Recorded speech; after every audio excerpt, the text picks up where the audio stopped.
Swimming pool, and in East Finchley there's a swimming pool, and the whole East Finchley does it. The boss does it. Everybody does it.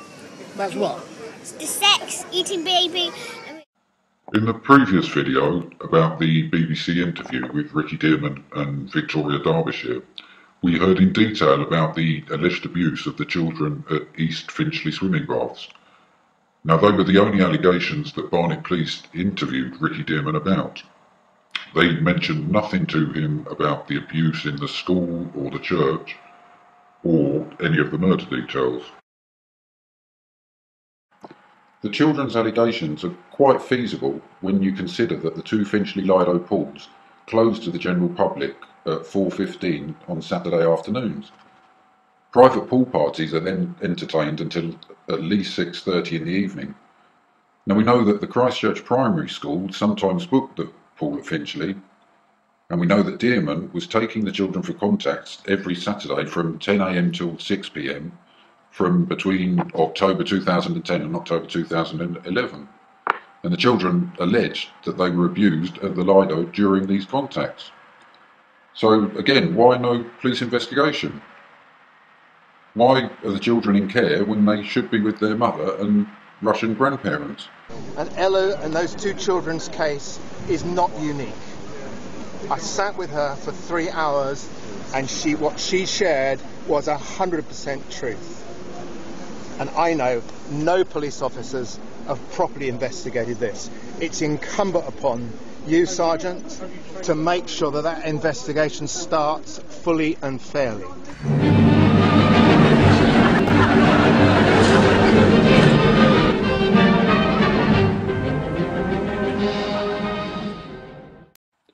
So who is ultimately in charge of the investigation? The Metropolitan Police Commissioner is Sir Bernard Hogan-Howe.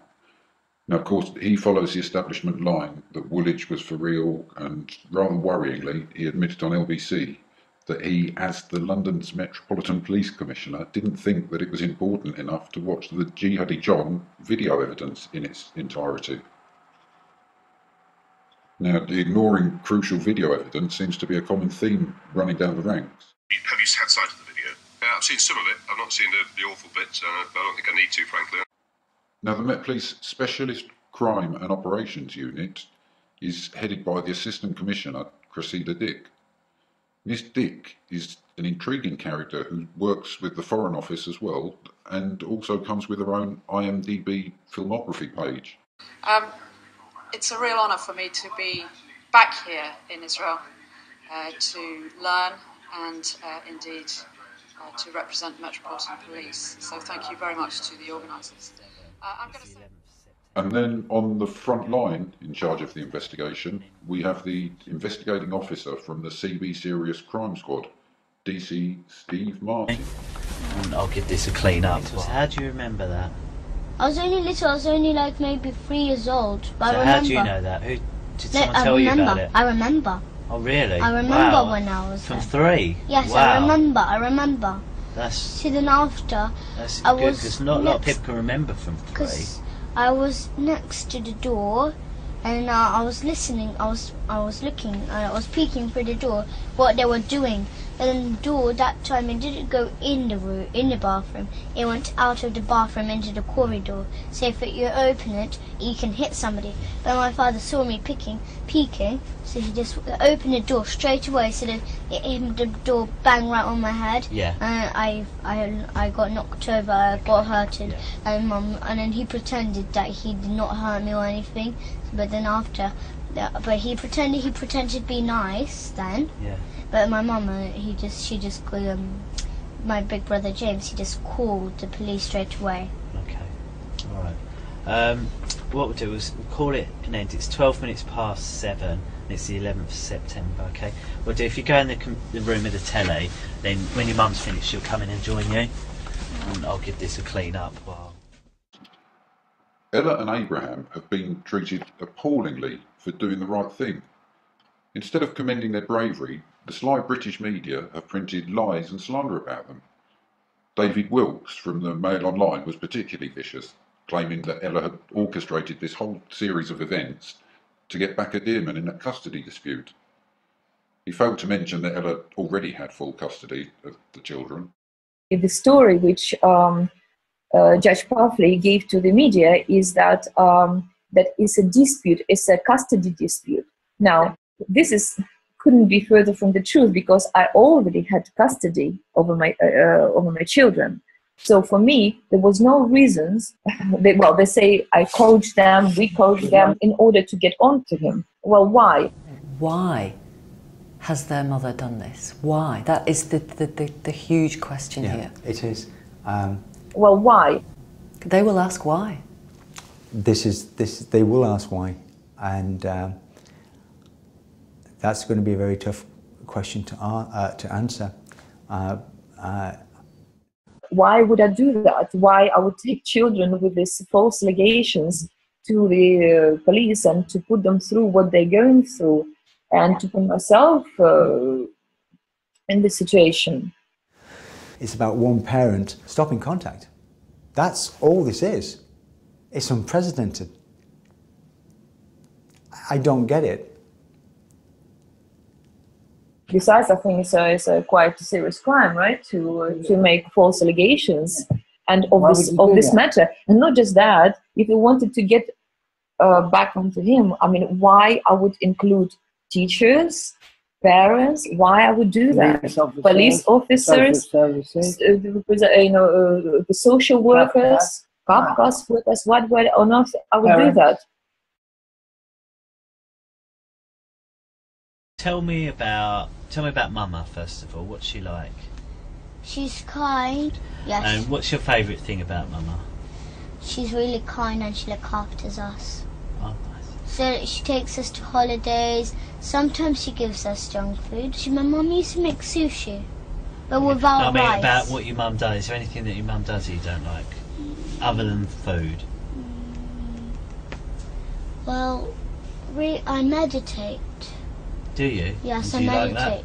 Yes, I meditate, but really, my mum got upset about one thing about meditation. Why? Because she did not know that I ate meat or baby meat all this time since I was a baby. She never knew, because I knew while I'm meditating, even because one of the rules is not to eat meat or any dairy. Right, I see. Or lie or steal or do anything. Okay. But because that time my dad used to learn me to steal money, all kind of stuff like that. That's why I used to steal my mum's money and buy sweets with it, or sometimes give it to my dad. Okay. Yeah. Okay, and what do you like about your mum? She's really kind. She buys whatever I like. Oh wow, that's lucky. And what sort of things do you like? And she also gives me lots of money. Does she? What's that for? Just gives me money for no reason. Oh, okay. She gives me, like, Abraham, he gives me £200. What for? An iPad mini. Wow, he gave you some money for an iPad mini? Yeah. Wow. Yeah. And what had you done to get that? Nothing, I just really did nothing. Oh, okay. I just earned it for behaving well. Oh, okay, so your mum does nice things, she buys you what she wants. She buys me lots of treats, she buys me popcorn, she buys me sandwiches. Wow. And so it's Abraham B buys me sandwiches, popcorn, and she does my bed, and... Wow. So lots of nice things. Yeah. And is there anything that you don't like? No, she never hurts me, never hurts me. Never? That's good. No.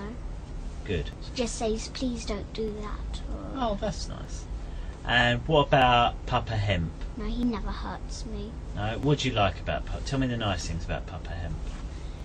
He does nice juices for me, he buys lots of nice stuff, he buys me clothes. Yeah? Yeah. While we're on the subject of Papa Hemp, and just to clear up a couple of things, Abraham formed a private nutritional research organisation called Hampstead Organics in 1996, which developed a bit of a cult following. They were the first company to put hemp seed on the shelves at the Whole Food stores in small brown recycled paper packets, and they established a base at Spittlefield's organic fruit and veg market till about 2004, where they disseminated hemp seed nutritional information as well as information about raw food. Now, the company was required by Planet Organic to mark their packets of hemp seed with the ubiquitous 666 barcode. Abraham was adamant that the packets should not bear this 666 barcode, and so, have a feeling that they'd fulfilled their remit of reintroducing hemp as a foodstuff, he began in earnest on research.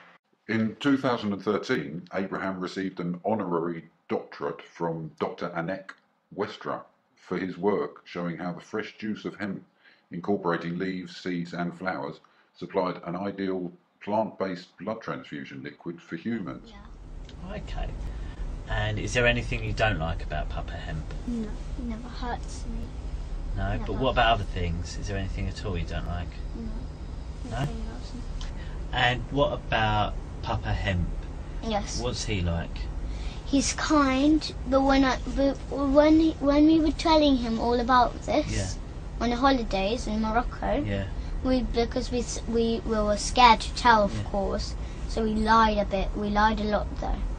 Okay. We lied a lot, but then we were so scared and terrified when he found out about it, because the first time he's like, right, Elisa and Gabriel, somebody's touching you, and I know who it is. He said that to you? And then we just gave up, and we just said my dad. What do you mean you gave up? We gave up the deal with our dad, but not to tell anyone about this, or mom, anyone.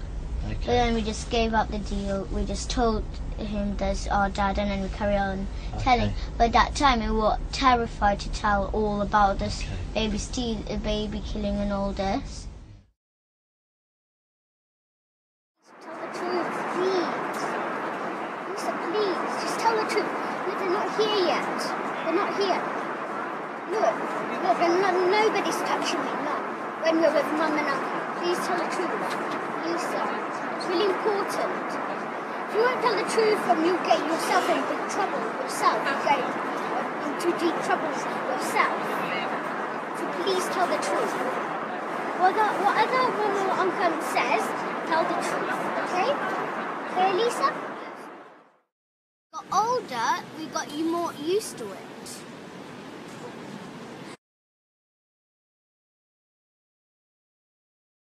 He asked me, who taught you to do this? Who done this? And then then we told him it was a dad, and then. Okay. And then, but we were still really scared. We was really scared of him. Okay. And this is how we killed him. And this is how we. Do you mind if we have a break? Do you mind if we have a break quickly? Do you mind if we have a quick break? The UK column have got a list of serious questions about this case and the lack of investigation, but every day more questions are raised. The cover-up seems to have begun in earnest once the children had delivered their testimonies on the 5th of September. And we'd like to know why the Daily Mail and others have printed sensationalist smear stories. And also we would like to know why Metropolitan Police officers were threatened to back away from this case. DC Steve Martin seems an unlikely character to run an investigation of this gravity. He didn't even watch the 21 original testimony videos, and he hasn't followed evidence that's been in front of him. His lack of genuine empathy towards the children is staggering, considering what they've been through. At one point, he left Gabriel in an interview room for 20 minutes after promising to be back shortly. The video carried on recording, and we saw it slowly dawn on the boy that he had been lied to again. This time it was by a policeman who had insisted on a pact beforehand to tell the truth, no matter what. And just to explain today's date, it's 10:30 in the evening, and it's the 5th of September. And as I said, we're here at Barnet. Okay, alright. Well, we'll go through now. You can watch a little bit more Harry Potter while we finish up. We in a special crime squad have been using wands for almost a year now.